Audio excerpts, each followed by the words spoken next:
Happy Friday, everyone. It's Jonathan Joseph here at the studio with the Gold series behind me, at least some of them.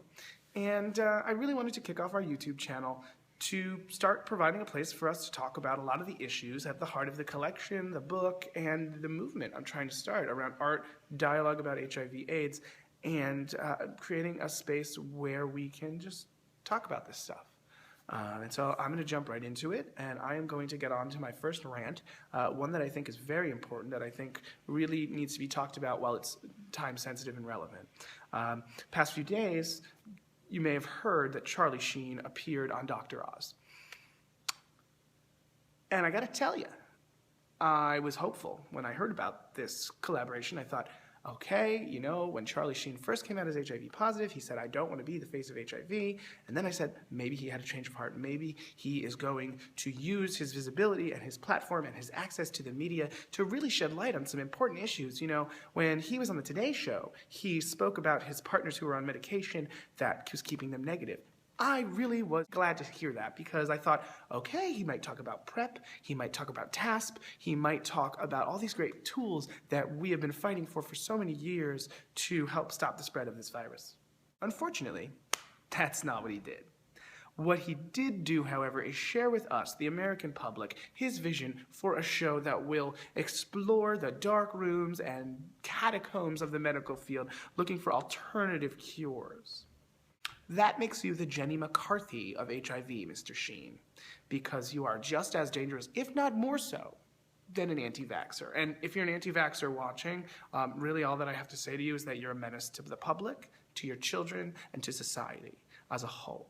Charlie Sheen, you know, instead of taking the advice of numerous AIDS service organizations and individual activists such as myself, to refine his messaging and make sure that when he goes and acts as an ambassador for a cause that has been backed by 30, 40 years of activists and millions of lives internationally and nationally, and organizations and agencies whose staffs have worked so hard to educate the public on the grassroots and community-based organizational level, to sit there and say that you are somehow doing us a service and doing the public a service by sharing these alternative treatments, all you're doing, sir, is shitting on us and spitting in the face of decades of lost lives. Why, is my question. Why do you feel it is responsible of you to use a platform such as Dr. Oz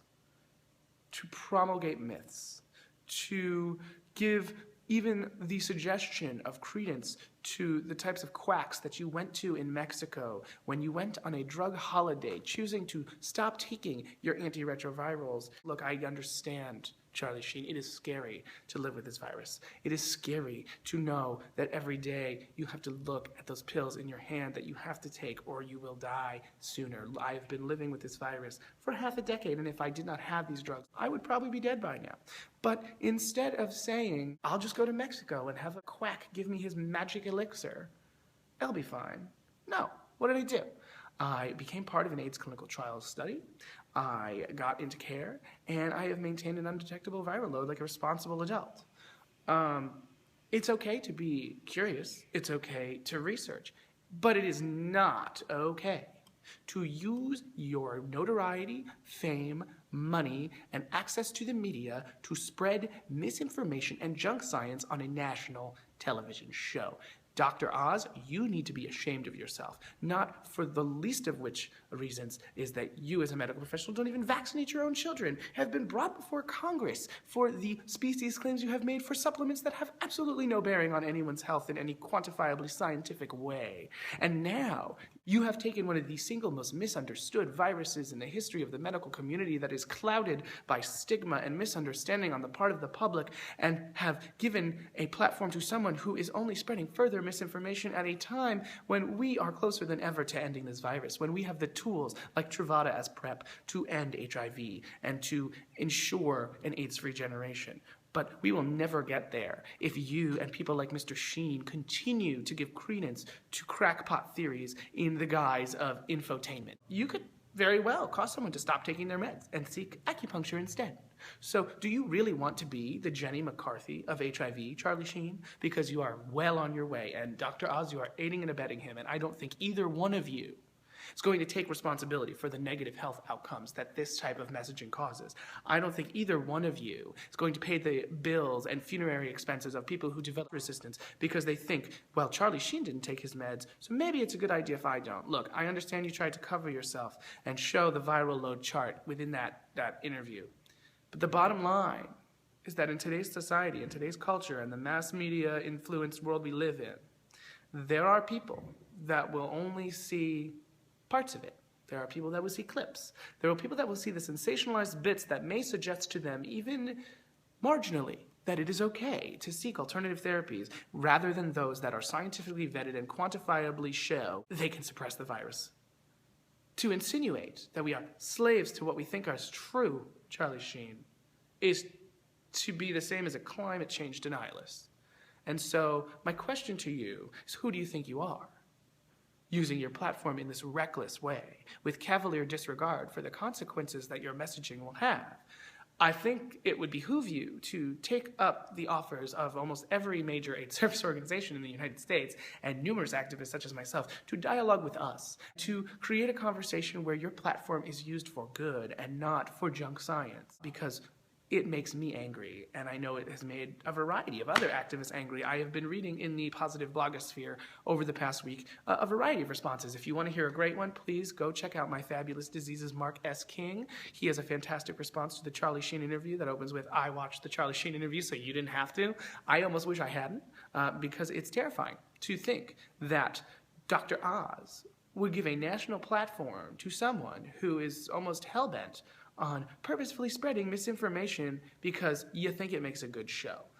It does not. What it does do is make a terrible case for HIV advocacy and shits directly on the work of amazing organizations like those that benefit from the Gold Series, like Gay Men's Health Crisis, like Visual AIDS, like Boulder County AIDS Project, like AIDS Connecticut, like HIV Equal, okay, San Francisco AIDS Foundation. These are all organizations that have spent millions of dollars collectively over decades fighting the very type of misinformation that you are spreading so blithely and so casually. So I ask both of you, Dr. Oz and Charlie Sheen, what are you going to do when your misinformation starts killing people?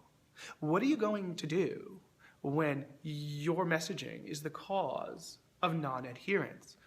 And why aren't you using this platform instead to build a collaborative spirit around Charlie Sheen's struggles? And why, Dr. Oz, are you taking advantage of Charlie Sheen's frank stupidity and then broadcasting it? That's my question for you, and that's my rant for today. Please, chime in on your feelings as far as Charlie Sheen and Dr. Oz are concerned. Go check out the video. The way that Dr. Oz has broken it up online makes it a little difficult. I'm not going to lie. It's really hard to get in sort of one place, but if you bear with it, do let me know what you think in the comments. And, I will check in with you guys soon.